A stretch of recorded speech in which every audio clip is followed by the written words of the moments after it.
छुटकन्नी के बड़े दाऊ खों लगी है जब बीमारी, छुटकन्नी के बड़े दाऊ खों लगी है जब बीमारी, कि नगर सोच में पर के उनकी देह सूख गई सारी, नगर सोच के कारण उनकी देह सूख गई सारी। खाओ पियो कछु लगते ही नहीं है, दिन दिन पत्र हो रहा, खाओ पियो कछु लगती ही नहीं है, दिन दिन पत्र हो रहा, एक दिना में कड़ो रात के डेढ़ आटी रो रहा। बंजारा बीट्स में आपका स्वागत है। मैं हूं ज्योति प्रकाश खरे। आज हम आपको मिलाने वाले हैं एक ऐसे हास्य कवि से जिन्होंने पूरे हिंदुस्तान को अपनी हास्य रचनाओं से सराबोर किया है। वो है श्री देवेंद्र रावत नटखट। नमस्कार नटखट जी। नमस्ते नटखट जी, जैसा कि हमने उल्लेख किया कि आप हास्य के कवि हैं, तो आप हमें बताएं ये आपकी हास्य काव्य रचना कहाँ से और कब से शुरू हुई? सर ऐसा है कि मैं बचपन से ही कविता लिखता था। जब मैं विद्यार्थी काल में था तभी से मैं हास्य कविताओं से ज़्यादा प्रभावित रहा। प्रभावित जो किया कविताओं में कवियों ने वो थे काका हाथरसी, उनसे ज़्यादा प्रभावित रहा और उन्हीं को मैंने पढ़ के मैंने कविता करना सीखा।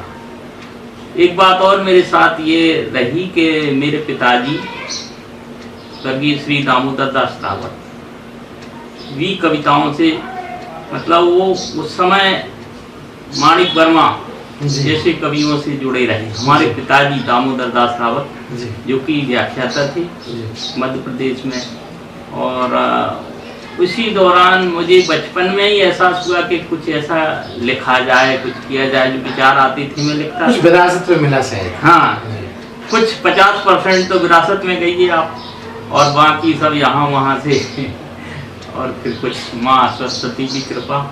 अपने हाथ से विधा को क्यों चुना? सर हास्य वो चीज़ है कि लोग वैसे ही बहुत सारे दुखी हैं और कोई ना किसी परेशानी से अगर किसी दूसरी विधा को लेके बैठ जाओ तो लोग सर पकड़ने लगते हैं क्या लेके बैठ गए। तो मैं ये चाहता हूँ कि लोग हंसें, मुस्कराएं, ठहाके लगाएं, ये मेरा उद्देश्य रहा। कविता में मैंने ज़्यादा गंभीरता नहीं लिखी, गंभीरता से कभी कुछ नहीं लिखा। नहीं, बिल्कुल नहीं, हल्का। मेरा नाम है नटखट, बिना डंडे बिना मात्रा का। सुबह सुबह पत्नी उठाती है, कहती है नटखट उठ, खर्रा के लेके सोता हूँ। तो कहती पत्नी कहती है नटखट उठ, खर खर मत कर, खर खर मत कर, बर्तन सर पर रख, नल पर जल जल भर, तब बर्तन मल। बिना डंडे बिना मात्रा बात है ये। और इसी तरह की मेरी छोटी छोटी कविताएं होती हैं। मैं झांसी से हूँ, आप भी झांसी से हैं, और झांसी वीरता की नगरी है साहब। महारानी लक्ष्मीबाई का शहर है झांसी। महारानी ने सारी दुनिया को वीरता का पाठ पढ़ाया। ये बात झांसी में आज भी है।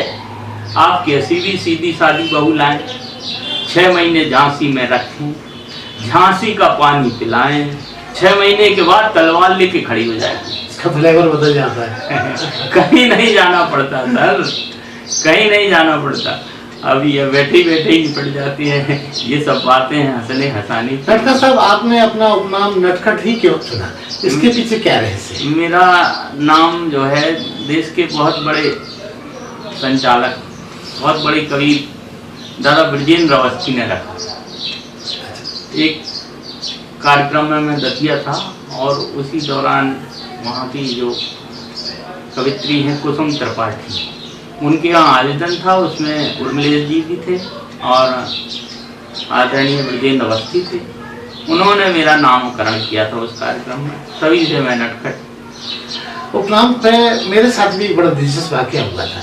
मैं दैनिक मध्य देश में आज से करीब 3 दशक 4 दशक पहले मध्य देश पेपर पंडित विश्वनाथ शर्मा जी का चलता था, तो मेरी कहानी छपी थी। तो मुझे नया नया शौक लेखन का था, तो मैंने उसमें अपना उपनाम लिखा ज्योति प्रकाश खरे हमराज।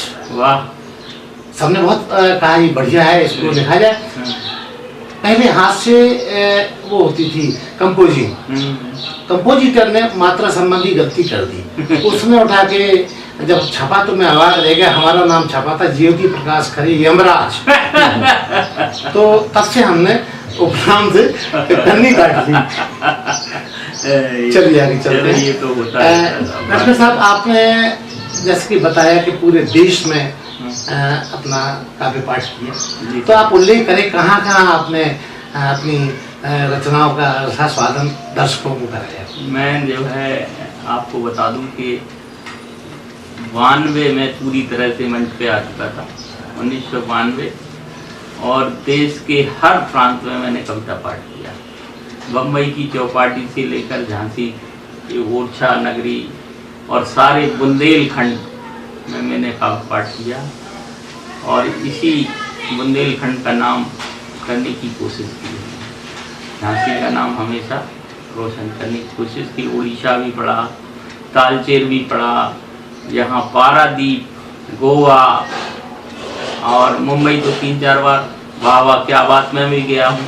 अच्छा, जो टीवी के प्रोग्राम वाह वाह क्या बात, और एक दिल्ली में एक बार शूटिंग हुई थी, उसमें भी गया। तो जैसा कि आपने बताया कि आप मंच पे ही जाने का आपका आयोजन रहा है, कभी आपके मन में ये ख्वाहिश आई कि आप प्रकाशित भी हों, रचनात्मक, जैसे लोग कविताएं पेपर में मैगजीन्स में बेचते हैं? नहीं, पेपर में तो छपा हूँ मैं, पेपर में मैगजीन में तो आया हूँ, लेकिन कोई ऐसा काव्य संकलन अभी तक नहीं दे पाया मैं, लेकिन प्रयासरत हूँ।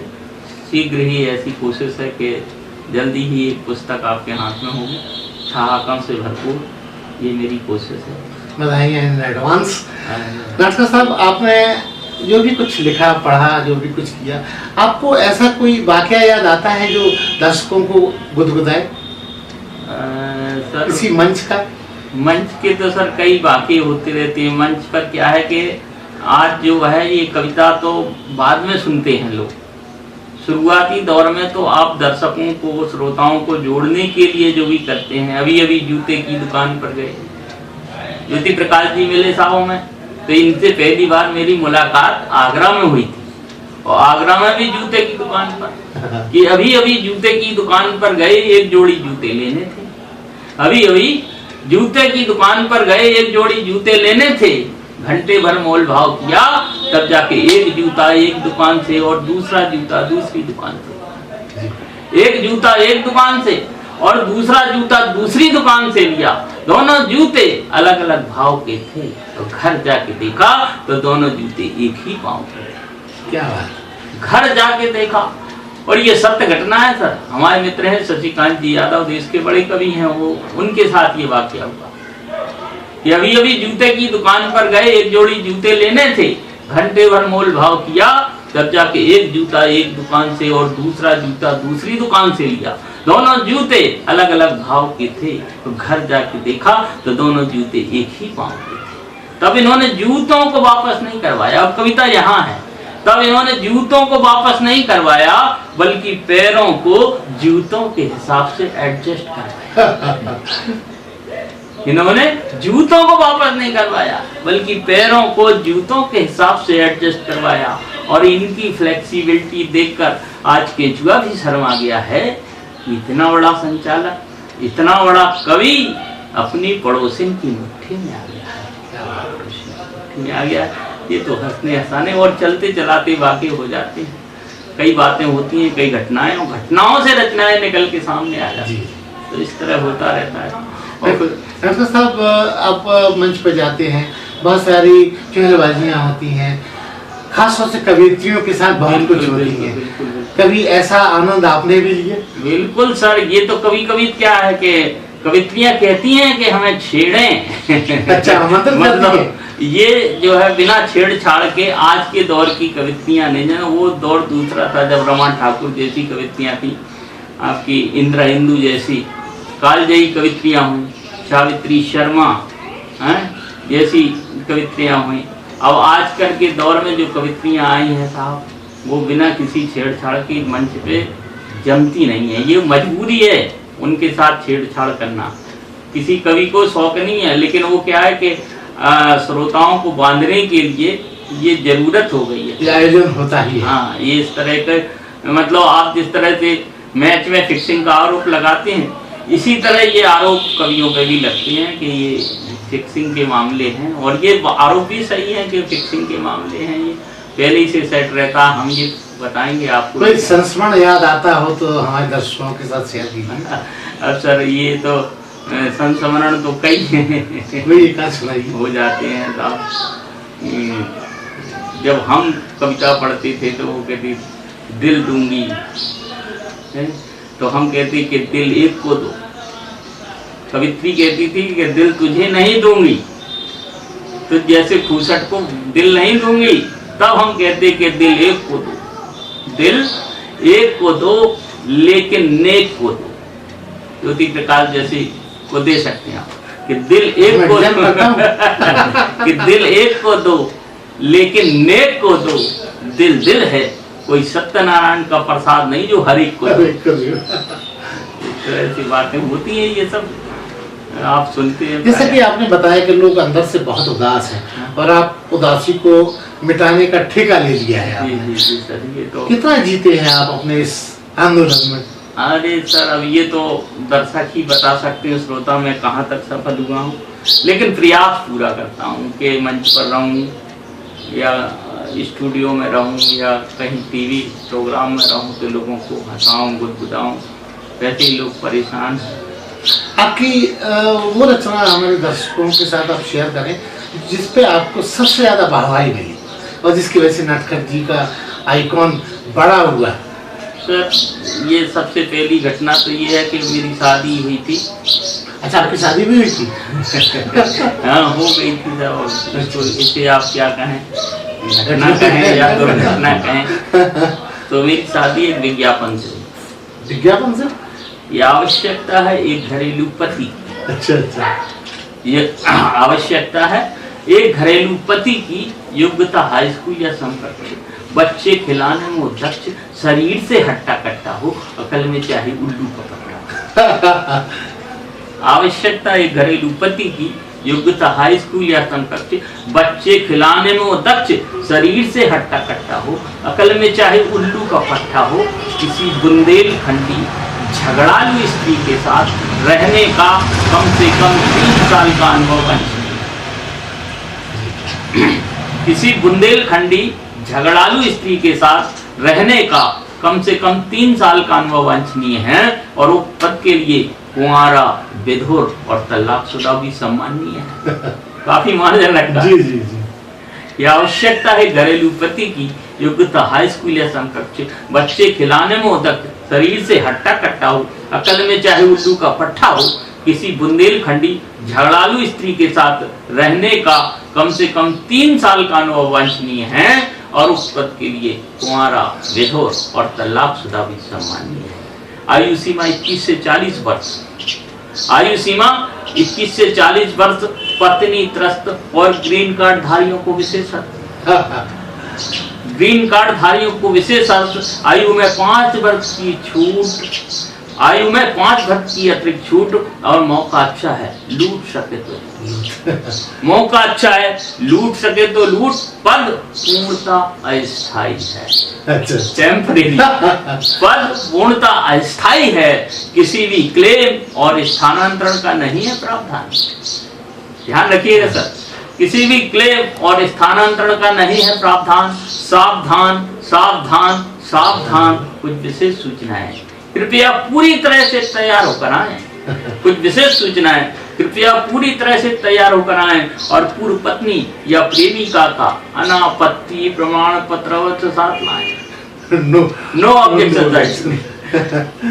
पूर्व पत्नी या प्रेमिका का अनापत्ति प्रमाण पत्र अवश्य साथ लाएं। परीक्षा शायरी में होगी, हमारा पता आप बताएं, आज्ञाकारी पति पाएं। पति अन्वेषण केंद्र, दरियागंज, नेताजी मार्ग, नई दिल्ली। तो इस तरह से आपकी शादी हुई? जी सर। डॉक्टर जी, जैसा कि आपने इतना दिलचस्प तरीके से आपने अपना विवाह का विवरण बताया, क्या आपको लगता है कि लोग जितनी भी रचनाएं आज स्टेज पे जब आप पहुंचते हैं, आपकी तालियों की गड़गड़ाहट से आप रोमांचित होते हैं, तो कहते हैं कि उतना सम्मान रचनाकारों को, कवियों को घर में नहीं मिलता। क्या ऐसा होता है? बिल्कुल ये सही बात है, बिल्कुल ये आपने जो है 16 आना सही बात की। और ये ऐसा होता है कि घर की मुर्गी दाल बराबर है, और होता ही है। और हम तो कभी कभी ऐसा होता है कि जब रात में कोई कविता अचानक बन जाती है, अभी एक कविता बनी, लेटे लेटे कोई कविता बनी, आधुनिक नारी की कविता भी बनी मेरी, और मैंने सबसे पहले पत्नी को सुनाई, तो वो रात को जगा के सुनाई, तो वो एकदम भाग गई। हमने कहा नारियां बदल गई।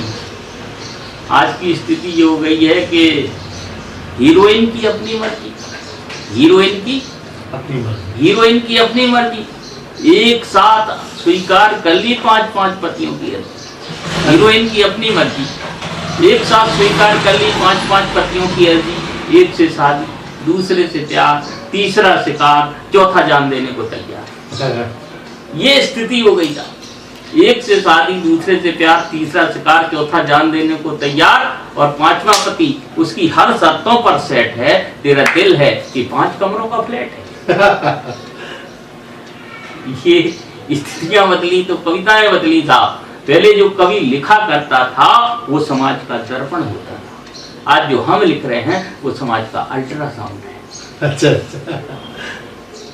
ज्योति प्रकाश जी, ये कविता जो है, आज जो है कविता, लोग कविता हास्य कवि को सुनने में घबराने लगे। लोग घबराते भी हैं कि जाने कब क्या कह दे, तंज कर दे। तो ये स्थिति से याद आया, जहाँ आप इतने हास्यास्पद स्थितियों में अपना जीवन गुजारते हैं, तो कहीं आपसे लोग प्रतिस्पर्धा भी रखते होंगे।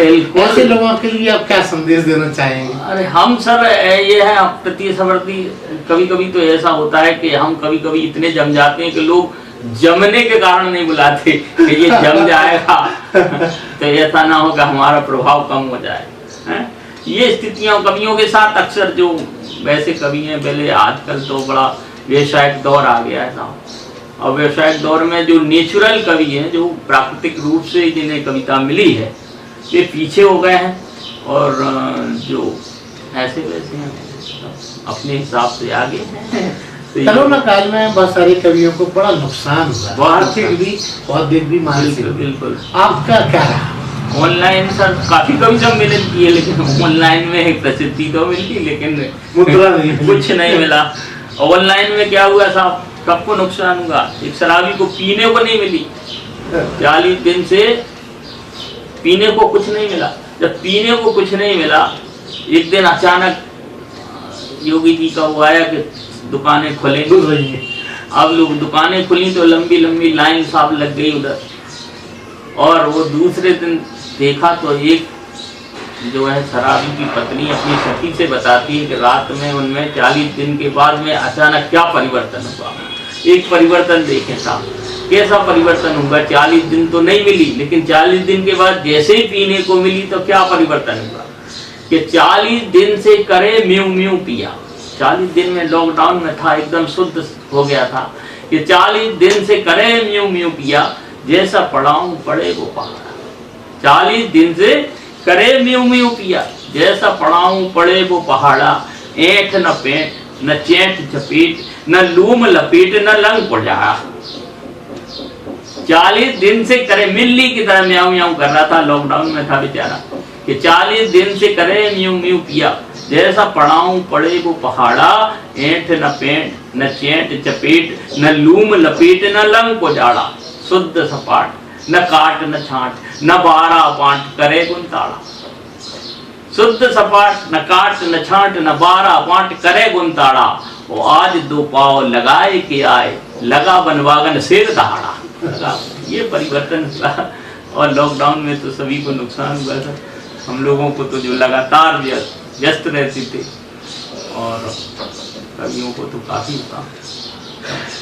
डॉक्टर साहब एक बात बताइए कि जहाँ कवियों में रचनात्मकता होती है, लोगों के साथ जुड़ने की प्रवृत्ति होती है, वहाँ आपस में प्रतिस्पर्धा भी बहुत होती है। बहुत बहुत ज्यादा। तो ये क्यों होता है? क्योंकि सब लोग रचनात्मक प्रवृत्तियों से जुड़े हुए हैं, उनमें आपस में प्रेम होना चाहिए, द्वेष होना चाहिए, मोहब्बत होना चाहिए, लेकिन ये भी देखा जा रहा है कि ग्रुप बने हुए हैं। बिल्कुल, आज तो आप अगर ग्रुप में नहीं है, किसी ग्रुप में नहीं है, तो आपको बिल्कुल राजनीति की तरह बाहर कर दिए जाएंगे, आप लूप लाइन में आ जाएंगे, हट जाएंगे। ये निश्चित ही आप, ये बिल्कुल सत्य बात है कि ग्रुपबाजी है, सब कुछ है। उससे नुकसान होता है आपको भी? कवियों को नुकसान हुआ। अच्छा। और समाज का नुकसान होता है, माने आर्टिफिशियल लोग आ जाते हैं, कृत्रिम लोग आ गए मंच पर, तो श्रोता तो वही सुनेगा जो मंच पे है। अच्छा, कृत्रिम से मतलब कैसा, थोड़ा स्पष्ट करें हमारे दर्शकों को। कविता, मेरा मानना है कि कविता अवतरित होती है। कविता स्वतः आपके दिमाग में आएगी, अवतरित होगी, रात में 2 बजे याद आ जाए आपको, पूरी कविता लिख जाए। अभी ये कविता रात में 2 बजे आई और मैं उठा और मैंने लिख ली, और जब लिख ली तो वो कविता जो लिखी गई, जो अवतरित हुई, उसका प्रभाव 16 आने होगा। और मैंने कभी कभी किसी की डिमांड पर कुछ लिखा, किसने कहा ऐसी कविता लिख दो, प्रायोजित नहीं, प्रायोजित मतलब कविता को लिखा गया, तो उसका प्रभाव मंच पर उतना नहीं हुआ जितना मेरी प्राकृतिक कविता का होता है। हीरोइन ने हीरो का साथ छोड़कर, एक कविता रात में 2 बजे आई, हीरोइन ने हीरो का साथ छोड़कर, हीरोइन ने हीरो का साथ छोड़कर एंगेजमेंट की रिंग तोड़कर एक सेकंड हैंड उद्योगपति का हाथ थामा। हीरोइन ने हीरो का साथ छोड़कर एंगेजमेंट की रिंग तोड़कर एक सेकंड हैंड उद्योगपति का हाथ थामा। उसे नहीं चाहिए शोहरत, उसे चाहिए था दौलतनामा। उसे नहीं चाहिए शोहरत, उसे चाहिए था दौलतनामा। ये देखकर दृश्य उनका एक शिष्य, एक टीनेजर लड़का, ये देखकर दृश्य उनका एक शिष्य, एक टीनेजर लड़का बुंदेलखंड मुक्ति मोर्चा की तरफ भड़का। बोला, हीरोइन जी, फिल्म में तो आपने अपने कुल की मान्यताओं और परंपराओं को तोड़ दिया था। हीरोइन जी, फिल्म में तो आपने अपने कुल की मान्यताओं और परंपराओं को तोड़ दिया था और एक टपोरी के खातिर एक साहबजादे को छोड़ दिया था। एक टपोरी की खातिर एक साहबजादे को छोड़ दिया था। लगता है रियल लाइफ में आप अपनी औकात में आ रही हैं, अंगूठी पहन के अंगूठा दिखा रही हैं। लगता है रियल लाइफ में आप अपनी औकात में आ रही हैं, अंगूठी पहन के अंगूठा दिखा रही हैं। तब हीरोइन जवाब देती है कि नटखट जी, हम इश्क, विश्क, रिस्क जैसे सीन केवल फिल्मों में ही डालते हैं। हम इश्क, विश्क और रिस्क जैसे सीन केवल फिल्मों में ही डालते हैं, और रियल लाइफ में तो कुत्ता भी सोच समझ के पालते हैं, कुत्ता भी सोच समझ। डॉक्टर जी, जहां आपका मंच से बहुत लंबे समय से लगाव रहा है और आप जुड़े भी रहे, तो जीविकोपार्जन के लिए आप आखिर कैसे अपने आप को अब तक मैनेज किया आपने? क्या आप के लिए कोई मतलब जॉब में है? जी सर, मैं जो है प्राइमरी में प्रोफेसर हूँ, प्राइमरी में प्रोफेसर हूँ मैं सर जी। और प्रोफेसर इसलिए हूँ कि प्राइमरी में हूँ। तो आजकल तो सब लॉकडाउन चल रहा था तो छुट्टियाँ नहीं, और इसके बाद में ऊपर वाली की कृपा है कि सीधे जीविकोपार्जन चलता है। आपको बता दूं तो कि कोई भी कला हो, कलाकार को, कवि को कविता हवाई जहाज में घुमा सकती है, 5 स्टार होटल में खाना खिला सकती है, लेकिन आप कहें कि उसकी रोटी रोजी चल जाए, ये उसका स्थायी व्यवसाय हो जाए, ये बहुत कम लोगों के साथ है। और बहुत ये सरल दिखने वाली बहुत कठिन प्रक्रिया है कि अगर वो इससे रोटी कमा लेता है।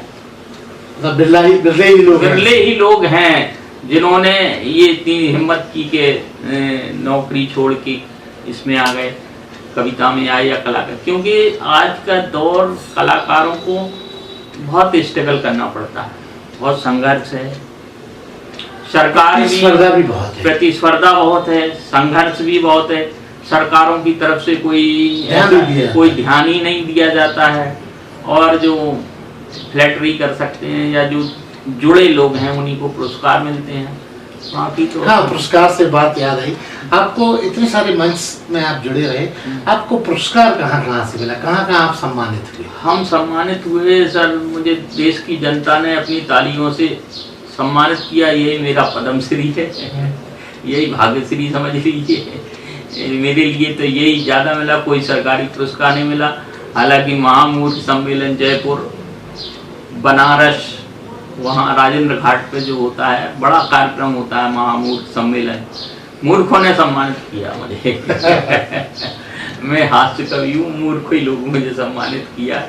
कोई सरकारी सम्मान मुझे आज तक कोई प्राप्त नहीं हुआ, और न मैंने ऐसा प्रयास भी किया कि, हालांकि हास्य का कवि जो है हमेशा जनता की बात करता है, और मुझे लगता है इसलिए तो नहीं मिला कि आपने कभी किसी की चापलूसी ही नहीं की। नहीं, मैंने कभी कुछ, इसलिए आप वंचित रहे। बिल्कुल बिल्कुल। डॉक्टर जी, एक और बड़ा दिलचस्प सवाल, चूंकि आपकी जितनी भी रचनाएं हैं आमतौर पर शुद्ध हिंदी से जुड़ी हुई हैं, सरल भाषा का इस्तेमाल होता है, कभी आपने बुंदेली भाषा का भी इस्तेमाल किया? बुंदेली, सर मेरा बुंदेली से जो है जुड़ाव, मैं बुंदेली वसुंधरा में पला बड़ा हुआ, झांसी मेरा, और पास में यहाँ नौकरी ओरछा के आसपास की मैंने, तो बुंदेली तो ऐसा है कि मेरे पूरे व्यक्तित्व में बुंदेली है, और ये कहिए कि मैं बुंदेली का ही कवि हूँ।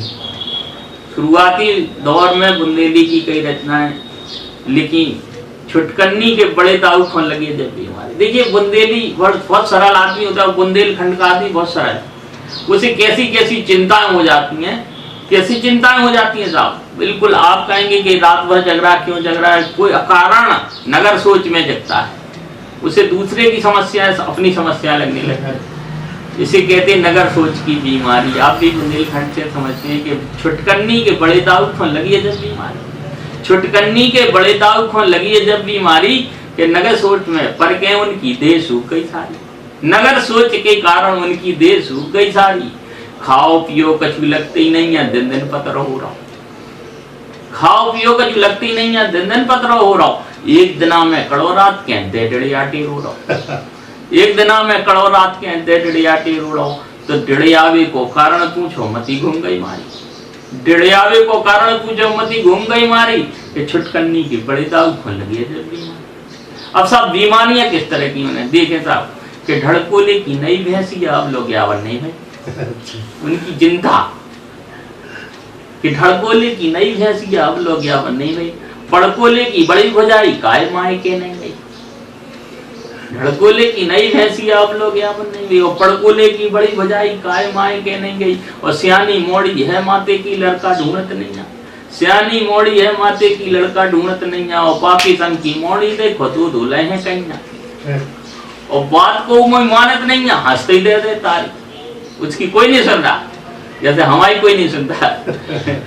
बात को मैं मानत नहीं है, हंसते ही दे तारी, और छुटकन्नी के बड़े दाऊ खोन लगे जब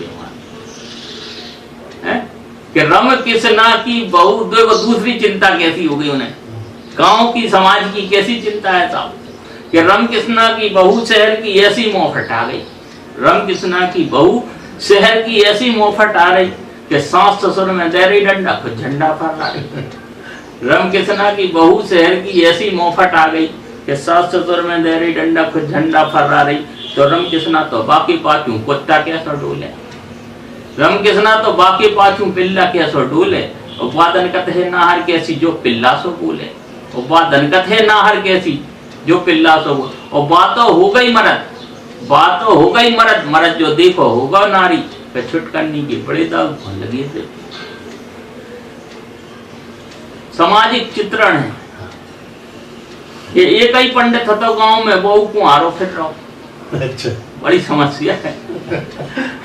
एक ही पंडित था तो गांव में बहू को हारो फिर रहो। कवि की चिंता देखिए आप, कवि को कोई मतलब लेना देना नहीं है, लेकिन चिंता है साहब, है कि नहीं है, कि एक ही पंडित था तो गांव में बहू को हारो फिर रहो, बंदोबस्त कराओ बाको, नहीं तो अंत ही डर रहा हूँ। अल्टीमेटम दे दिए, गांव छोड़ के जा रहे हैं, हम भी उड़ीसा जा रहे हैं।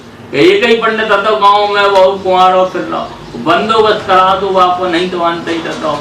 पूजा कथा वार्ता पत्रा निठुई जानत नहीं जा, पूजा पत्रा कथा वार्ता निठुई जानत नहीं जा। वो आदि उम्र गुजर गई बाको, बनो फिरत लड़कई, आदि उम्र गुजर गई बाकी बनो फिरत लड़कइया। और गैयर बब्बा के मंदिर को बहु एक पुजारी, पुजारी भी है वो गैयर बब्बा को। गैयर बब्बा मतलब ढोरों के देवताओं का पुजारी है। अच्छा। गैयर बब्बा के मंदिर को बहु एक पुजारी। स्थितियां ये है साहब, आखिरी चिंता क्या है कि ग्योड़े करके रात, पूरा चित्रण है कविता कि ग्योड़े करके रात गांव को बूढ़ो चेता न हुआ। सबकी चिंता की कवि ने कि ग्योड़े करके रात गांव के करीब नजदीक में रहता है कि ग्योड़े करके रात गांव को बूढ़ो चेता न हुआ, वैसे ही कानो चतुर सियानो जैसो होवे कौआ। ग्योड़े करके रात गांव को बूढ़ो चेता न हुआ, वैसे ही कानो चतुर सियानो जैसो होवे कौआ। ब्याह का जो मरग मौत में सबसे आंगू आवे और 1.5 सेर की लुचैया के लिए एक बेर में खावे। ग्योड़े करके रहत गांव को बूढ़ो चेता न हुआ, वैसे ही कानो चतुर सियानो जैसो होवे कौआ।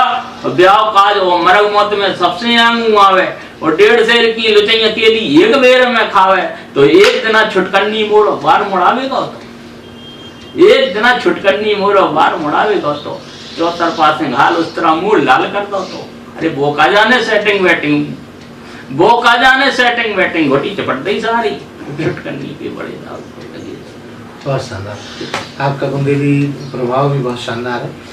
डॉक्टर साहब, एक ऑफ बीट सवाल है हमारा कि आप चूंकि हास्य के कवि हैं, आप जहाँ भी जाते होंगे तो लोग आपको मिलते साथ उनके मन में गुदगुदी पैदा हो जाती है। कभी ऐसा हुआ कि आप बहुत अंदर से बहुत उदास और बहुत परेशान रहे हो और आपसे कहा हो लोगों ने कि नटखट जी आपकी हास्य कविता हो जाए? कभी ऐसा हुआ आपके साथ? ऐसा अक्सर होता था, व्यस्तताएं ऐसी होती हैं गाड़ी में, क्योंकि कहते हैं कि जो आदमी बहुत अंदर से, जो ऊपर से दिखता है अंदर से वैसा नहीं होता। ये बिल्कुल सत्य था। बहुत परेशान स्थिति में कभी कभी ऐसा हो जाता है, छुट्टी नहीं मिल रही है, परीक्षाएं सिर पे हैं, घर में भी समस्या है, इसके बाद भी कभी सम्मेलन में जाना है, लोगों को हंसाना है। अगर आप लोगों को हंसाते नहीं हैं तो ये आप अपना काम नहीं कर रहे हैं, आप अपनी परफॉर्मेंस नहीं दे रहे हैं, आप श्रोताओं के साथ में न्याय नहीं कर रहे हैं, ड्यूटी का निर्वाह नहीं कर रहे हैं। आप ये जो है, ये जरूरी है कि आप अगर मंच पे हैं तो 1 बार 2 बार 3 बार 10 बार ठहाके होना ही चाहिए। ये हास्य कवि के लिए अनिवार्य है। ये ऐसा नहीं है कि साहब हम हास्य की बात करें और फिर करुण रस की कविता सुनाएं। ये कविताओं और कविता के साथ श्रोताओं के साथ विश्वासघात होगा। अगर हास्य का कवि है तो उसे ठहाके लगवाने ही होंगे और श्रोताओं को गुदगुदाना ही होगा। डॉक्टर साहब, एक सवाल और, आपके इसके अलावा, हंसाने के अलावा, लोगों को गुदगुदाने के अलावा और भी ऐसे कुछ शब्द जरूर होंगे जो आप हमारे दर्शकों के साथ आज शेयर जरूर करेंगे? अब संवेदना है, संवेदना तो खैर प्रकृति का गुण है, और अगर जीवन है तो संवेदना है। तो कभी कभी तो ऐसा हो जाता है कि हम हाथ से लिखते लिखते लिखते लिखते व्यंग अपने आप आ जाता है कविता में, और यही ऊपर वाले की विशेष कृपा है कि आप लिखते कुछ हैं और वो लिखते लिखते कुछ लिख जाता है। आप यही श्रोताओं के साथ है, आप एक कविता को जब सुनाते हैं तो दर्शकों में 1000 श्रोता अपने अपने तरह से, अपने अपने ढंग से उस कविता को सुनता है और उसका आनंद लेता है। सुबह सुबह दूध वाले ने कालबेल बजाई। एक घटना हुई साहब, जयपुर में कुत्तों की शादी कराई जा रही थी। कुत्तों की शादी एक कौतूहल का विषय था मेरे लिए। मैं जयपुर गया। अच्छा, सच्ची घटना है? बिल्कुल सत्य घटना पर बनी रचना। हाँ। कुत्तों की शादी, और कुत्तों की शादी हो रही थी साहब जयपुर में बहुत बड़े पंडाल में, और सारे कुत्ते विदेशी। अच्छा अच्छा। देसी कुत्ते आसपास घूम रहे थे। उस पंडाल में घुस नहीं पा रहे थे साहब देसी कुत्ते, तो कुत्ते बेचारे हैं जो विदेशी कुत्ते कारों में सजे धजे चले आ रहे थे और इस तरह से। और उसी दिन झांसी में एक घटना घटती है, मैं अखबार पढ़ता हूँ, एक बच्ची की लाश, छोटी सी बच्ची, नवजात शिशु की लाश मेडिकल के पास झांसी में मिली थी, और उसे काफी जो है हाईलाइट किया। तब मेरी संवेदना जगी कि एक जगह कुत्तों की शादी हो रही है, एक जगह आदमी का बच्चा नवजात स्थिति में पड़ा हुआ है, दुर्गति हो रही है, उसे कुत्ते खा रहे थे जी। उसका एक हाथ चबा लिया। वो खबर हमने भी पढ़ी थी। वो आपने भी पढ़ी होगी। सत्य घटना पे रचना कैसे बनती है, बस ये चमत्कार आपको बताती है। ऊपर वाले का विशेष आशीर्वाद कवियों को होता है। और जितने भी कवि हैं, और ज्योति प्रकाश जी आप भी कवि हैं साहब कहीं ना कहीं से, तब तो आप, नहीं तो कवियों की कोई सुनते ही नहीं है। इतनी देर आप हमारे साथ में हैं। अभी हम यात्रा कर रहे थे, हम बगल वाली सीट पे हमने परिचय दिया कि मैं हास्य कवि देवेंद्र नटखट हूँ, आप कौन हैं? बोले मैं बहरा हूँ। डर गए वो आपसे। तो लोग ये था, तो आपने ये हिम्मत की कि कवियों के साथ बंद कमरे में इतनी देर बैठे हैं और सुरक्षित हैं आप। ये बहुत बड़ी बात है। कि सुबह सुबह दूध वाले ने काल बेलो, ज्यादा तो नहीं हो रहा लंबा मामला, आखिरी है तो ये कि सुबह सुबह दूध वाले ने काल बेल बजाई, बोले नटखट जी बधाई। सुबह सुबह दूध वाले ने काल बेल बजाई, बोले नटखट जी बधाई। मैंने कहा बधाई बधाई किस बात? सुबह सुबह दूध वाले ने काल बेल बजाई, बोले नटखट जी बधाई। मैंने कहा बधाई बधाई किस बात की? बोला खुशखबरी है रात की, आपके कानों तक देर से आई है, आपके पड़ोसी लाला जी की जर्मन शेफर्ड कुतिया पहली बार भी आई। अच्छा। ये हाईलाइट खबर हो गई साहब, ब्रेकिंग न्यूज। हाँ। सुबह सुबह दूध वाले ने काल बेल बजाई, बोले नटखट जी बधाई। मैंने कहा बधाई बधाई किस बात की? बोला खुशखबरी है रात की, लगता है आपके कानों तक देर से आई है, आपके पड़ोसी लाला जी की जर्मन शेफर्ड कुतिया पहली बार भी आई है। लाला जी ग्लैड हैं, खुश हैं, एकदम है फॉर्म में। भाई साहब बोले डिलीवरी घर पे हुई कि नर्सिंग होम में?